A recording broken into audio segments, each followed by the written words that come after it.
আসসালামু আলাইকুম। সবাইকে স্বাগত জানাচ্ছি। আমি সালমা ফেরদৌসী বাবলি।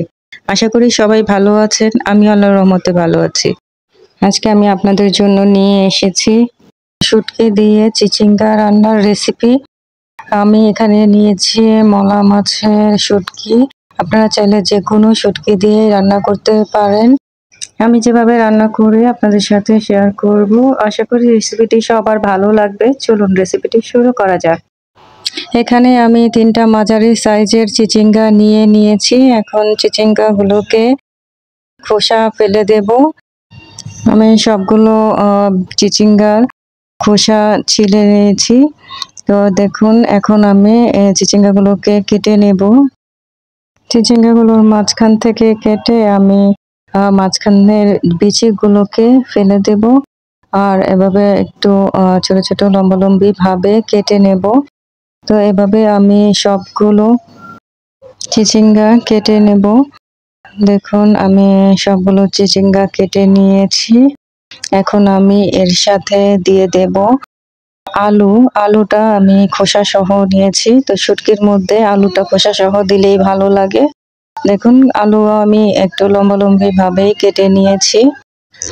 এখানে আমি কিছু মলা মাছের শুটকি নিয়েছি। এখন শুটকিগুলোকে আমি শুকনো খোলায় টেলে নেব।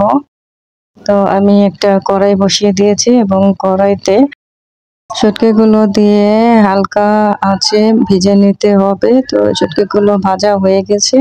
এখন আমি এখানে পানি দিয়ে দেব এবং পানিটাও একটু কিছুক্ষণ ফুটিয়ে নেব যাতে শুটকির গায়ে যত ময়লা আছে সেগুলো চলে যায়। এরপর আমি ঠান্ডা পানি দিয়ে ধুয়ে ভিজিয়ে রাখবো কিছুক্ষণ, তারপর খুব ভালোভাবে পরিষ্কার করে নেব।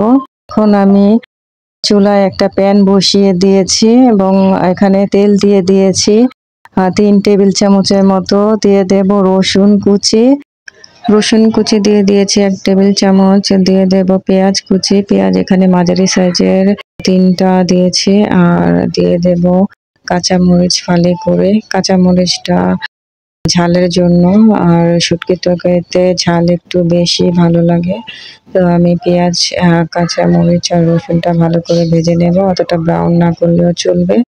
এই পর্যায়ে আমি দিয়ে দেব আদা রসুন বাটা 1 চা চামচ। আদা রসুন বাটাটাকে নেড়ে চেড়ে ভেজে নেব কাঁচা গন্ধটা যাওয়া পর্যন্ত। এরপর আমি দিয়ে দেব হলুদের গুঁড়া 1/2 চা চামচ। দিয়ে দেব লাল মরিচের গুঁড়া 1 চা চামচ। আর দিয়ে দেব জিরা গুঁড়া 1/2 চা চামচ। দিয়ে দেব ধনিয়া গুঁড়া 1/2 চা চামচ। আর দিয়ে দেব লবণ স্বাদ মতো। এরপর আমি দিয়ে দেব সামান্য পানি যাতে মশলাটা পুড়ে না যায়। এরপর খুব ভালো করে নেড়ে চেড়ে কষিয়ে নেব। মশলাটা কষানো হয়ে এসেছে, দেখুন তেল উপরে উঠে এসেছে। এ পর্যায়ে আমি দিয়ে দেব শুটকিগুলোকে দেওয়ার পর খুব ভালো করে নেড়ে চেড়ে কিছুক্ষণ কষিয়ে নেব। আর এরপর দিয়ে দেব যে চিচিঙ্গা আর আলু কেটে রেখেছিলাম সেগুলোকে। তো এরপর খুব ভালো করে নেড়ে চেড়ে মিশিয়ে নেব মশলার সাথে। কিছুক্ষণ এভাবে নেড়ে চেড়ে মিশিয়ে নেওয়ার পর ঢাকনা দিয়ে ঢেকে দেব। তো এভাবে কিছুক্ষণ রান্না করার পর ঢাকনা তুলে আবারও নেড়ে চেড়ে দেব। এভাবে কয়েকবার করতে হবে। এরপর দিয়ে দেব পানি আলু আর চিচিঙ্গাটা সিদ্ধ হওয়ার জন্য। আর কতটুকু ঝোল রাখবো সেই পরিমাণ বুঝে পানিটা দিতে হবে। এরপর দিয়ে দেব টমেটো। আর টমেটোটা আমি একটু ফালি করে দিয়েছি। এরপর আমি আবার ঢাকনা দিয়ে ঢেকে দেব। তো পানি ফুটে এসেছে, ঢাকনা তুলে আবার একটু নেড়ে চেড়ে দেব। এরপর ঢেকে রান্না করব।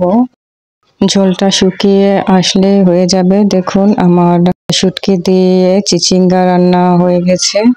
আশা করি রেসিপিটি সবার ভালো লেগেছে। রেসিপিটি যদি ভালো লেগে থাকে লাইক কমেন্ট করে আমার পাশে থাকবেন আর বেশি বেশি করে শেয়ার করবেন।